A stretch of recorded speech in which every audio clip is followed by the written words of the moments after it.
Oke, saya ajak Anda untuk ngobrol lagi. Masih terus di jalan nih, Bung Rocky ya. Iya.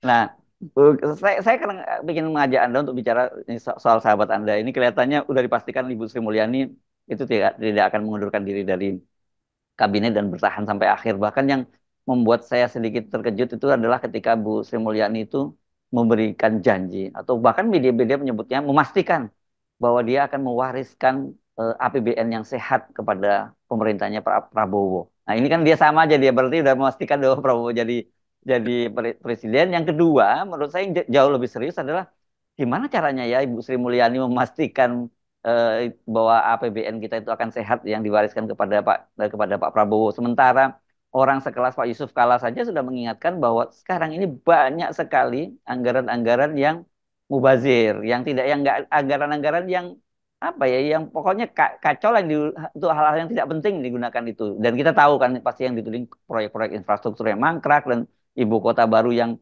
sekarang ini kacaunya kan. Anda tahu kan Bung Rocky bahwa kita itu sekarang secara resmi tidak punya ibu kota loh. Karena per 15 Februari kemarin itu Hmm. sudah resmi Jakarta itu bukan ibu kota Indonesia, sementara IKN-nya itu belum siap juga sampai sekarang. Iya, ini Sri Mulyani ngigau mungkin ya tuh dan kita kita membayangkan apa yang akan diwariskan itu. Austerity nggak mungkin itu, apa namanya, penghematan nggak mungkin. Sri Mulyani memboroskan anggaran karena perintah Jokowi untuk memamerkan proyek-proyek mercusuarnya, infrastruktur terutama kan. Jadi kalau Sri Mulyani bilang kami akan mewariskan, ya ada tuh kasir itu. Kan tetap anggaran itu dibuat berdasarkan konco-konco antara pemerintah dan DPR pada akhirnya kan. Kalau Ibu Sri Mulyani bilang, ya yang kami wariskan sistemnya. Loh, sistemnya itu justru memperlihatkan betapa pemborosan itu di dalam semua aspek mata anggaran itu diboroskan. Jadi apa yang mau diucapkan Sri Mulyani dan kita nggak ngerti apa yang dimaksud Sri Mulyani kami akan meninggalkan APBN yang berguna. Padahal sebetulnya kalau intinya adalah soal APBN yang sehat, kan kita bertanya tuh sumber APBN dari mana, kan itu soalnya tuh pajak-pajak yang tax rasionya nggak masuk itu, atau Sri Mulyani mungkin kasih keterangan bahwa ya APBN yang bagus itu kalau rasio utang terhadap pendapatan itu sekian persen tuh kita belum melampaui 3% misalnya.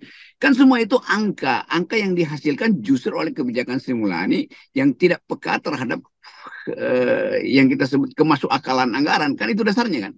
Tetapi lebih dari itu, Sri Mulyani tidak berhak mengucapkan itu. Itu adalah hak presiden berikutnya untuk mengubah misalnya bukan APBN posturnya, tetapi sistem ekonomi itu. Nah, kalau Sri Mulyani bilang kami akan meninggalkan sistem ekonomi, ya itu lebih masuk akal. Itu sistem ekonomi yang merampas tanah, sistem ekonomi yang menyebabkan market itu beroperasi sampai ke desa-desa kan. Yang sebetulnya nggak boleh. Yang boleh adalah market ekonomi, bukan apa namanya nih, market society. Jadi filosofinya juga salah tuh. Kalau misalnya kita pastikan bahwa prestasi Sri Mulyani itu ya, maksimal 4% pertumbuhan, lalu Prabowo bilang enggak, mesti 7 sampai 8%. Itu artinya postur yang sekarang nggak mungkin dipakai untuk membackup keinginan Prabowo supaya ekonomi tumbuh 8%. Kayak itu bedanya kan di situ tuh. Ya, ya. Oke, kan sebenarnya gini ya, saya lagi mikir merenung-renung itu, mungkin jangan-jangan memang ilmu kita nggak sampai, tapi sebenarnya APBN itu kan sederhana saja ya, Bung Rocky ya. Pendapatan itu dari pajak dan non-pajak plus utang. Iya, Itu kan sederhana itu sebenarnya iya, iya itu ya. gampangnya itu diutak-atik juga di situ. Dan jelas kok indikator-indikatornya. Yang paling jelas itu soal utang itu harus dibayar gitu. Bahwa anggaran Mhm. kita, utang kita, cicilan pokok dan bunganya itu sudah tembus sampai 1.100 lah. Sekarang 1.100 kurang, tapi saya kira tahun depan, tahun ini atau tahun depan sudah 1.100-an. Pendapatan kita sekarang ini sekitar 1.800 sampai 1.900-an triliun begitu. Mau digenjot dari mana lagi begitu. Ini kan ekonomi rakyat juga lagi sulit. Jadi saya sulit membayangkan bahwa nanti APBN-nya akan jadi APBN yang sehat gitu, yang diwariskan itu. Ya tentu bagi Sri Mulyani, pewarisan pada Prabowo artinya Menteri Keuangannya adalah datang dari kelompoknya Sri Mulyani. Kan itu dasarnya begitu sebetulnya kan. Ya. Nah bayangkan misalnya kalau Prabowo mengangkat Menteri Keuangan bukan datang dari seknya Sri Mulyani. Lain lagi ceritanya kan.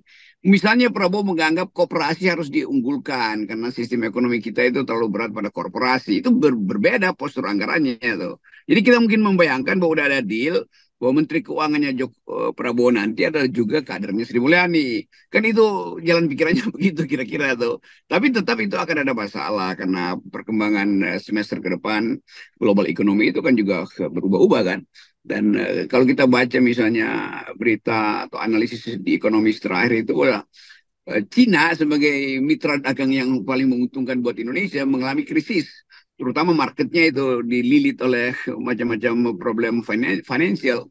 Jadi sekali lagi keadaan kita hari ini itu sangat rentan, terutama dari sisi ekonomi karena krisis global yang udah di depan mata. Dan Sri Mulyani sendiri yang menganggap bahwa 2024 itu adalah masa yang paling memberatkan APBN. Kan setahun lalu Sri Mulyani ucapkan itu, hati-hati akan ada badai di 2023 ke 2024. Jadi Sri Mulyani sebetulnya berupaya untuk menenangkan dirinya supaya tidak dianggap sebagai mewariskan APBN yang buruk.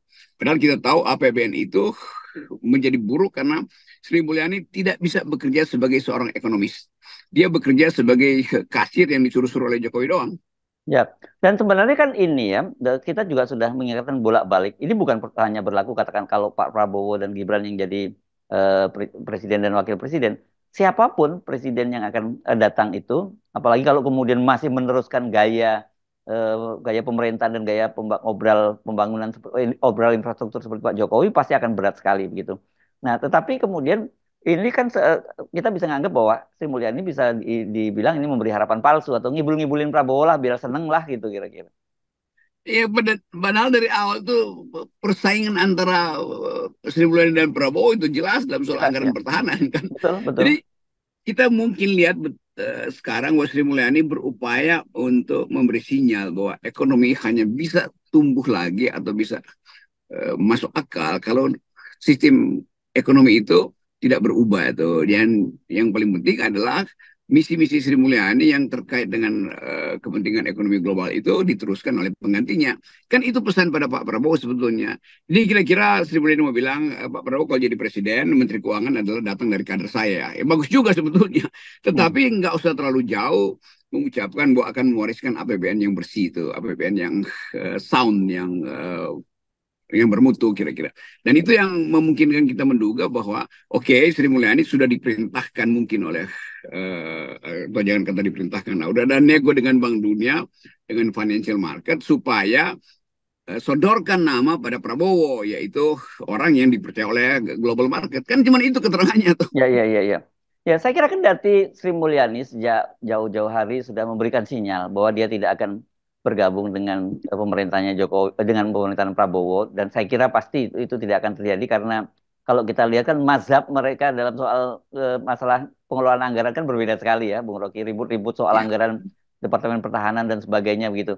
Tapi saya tetap menganggap kalau Anda tadi selalu menyebut bahwa kepentingan keuangan dunia itu masih tetap menganggap Indonesia itu perlu dikendalikan, saya kira mereka juga tetap berkepentingan untuk katakanlah ya, menempatkan ya. orangnya di pemerintahannya Prabowo nanti gitu. Ya betul. Jadi gampangnya kira-kira kalau kita pakai bahasa uh, aktivis, kira-kira itu oligarki sudah bersiap-siap untuk menopang Pak Prabowo. Itu artinya oligarki mungkin pesan dua tiga menteri strategis lah, yang lain bolehlah anggota dinegosiasikan di kalangan koalisi 02. Tetapi yang strategis dari kita dong, kira-kira begitu kan, BUMN misalnya, Menteri Keuangan, kan itu yang kepentingan oligarki cuma ada di situ. Jadi samar-samar kita membaca juga kepentingan oligarki diselundupkan melalui bahasa halus dari Sri Mulyani bahwa Ya, kami akan wariskan APBN yang bermutu, APBN yang sehat pada Pak Prabowo. Itu saya kira itu juga adalah semacam sinyal dari oligarki, entah oligarki lokal maupun ya, oligarki global. Kan itu hanya ya, ya, itu tuh. Itu ya, artinya kita tidak akan mengubah orientasi pada pertumbuhan, orientasi pada akumulasi. Padahal justru rakyat berharap bahwa kalau Prabowo menang, kooperasi diunggulkan, kira-kira begitu tuh. ya, Dan cara menarik pajak juga diubah itu. Tax ratio kita tetap harus memperluas basisnya tuh, bukan sekedar nyaplok-nyaplok pada 3-4 orang lalu dikatakan bahwa oke, pajaknya masuk. Padahal sebetulnya pajak itu masuk hanya karena diperas secara politik kan, soal-soal itu. Jadi dasar-dasar ekonomi yang terbuka, yang makin sehat justru hanya dimungkinkan kalau sistemnya berubah tuh. Dan keadilan sosial nggak mungkin diandalkan pada oligarki, harusnya pada pelaku koperasi. Ya, ya. Dan kalau oligarki lokal mungkin permainannya lebih halus. Mereka main di belakang layar. Tapi kalau oligarki global kan sebenarnya bisa kita simak dari pernyataan pemerintah Amerika Serikat ya, Bung Rocky ya, yang tadinya menolak untuk memberikan ucapan selamat kepada Prabowo. Belakangan ini oke, menyatakan kalau nanti Prabowo memang terpilih, mereka siap kerjasama. Tapi tetap saja mengungkit masalah HAM. Saya kira kan ini bukan semata-mata mereka concern soal HAM. Ini mereka bisa menggunakan isu lingkungan, isu HAM, dan sebagainya untuk kepentingan-kepentingan bisnis mereka juga. Ya ini akhirnya itu fight di pasar global itu yang akan mempengaruhi postur kabinet Prabowo nanti kan. Ya. Misalnya Prabowo tetap dianggap tidak ingin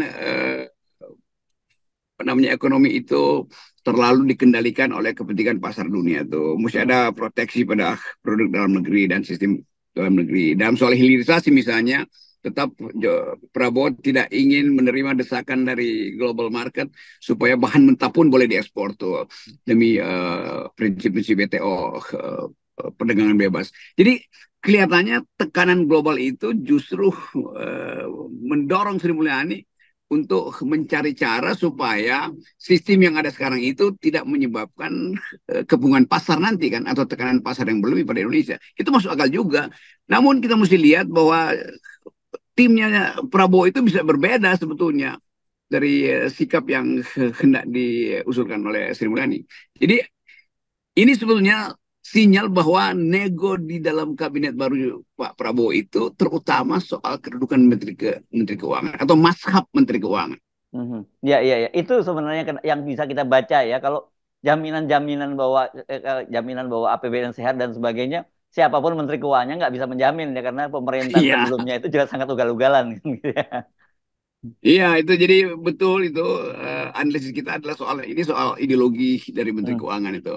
Hmm. Orang orang juga mulai takut jangan-jangan Prabowo mengambil sikap yang drastis selalu ada nasionalisasi. Kan itu Ya. juga yang kita ingatkan betapa Prabowo di 2019 itu memaki-maki kapital internasional kan.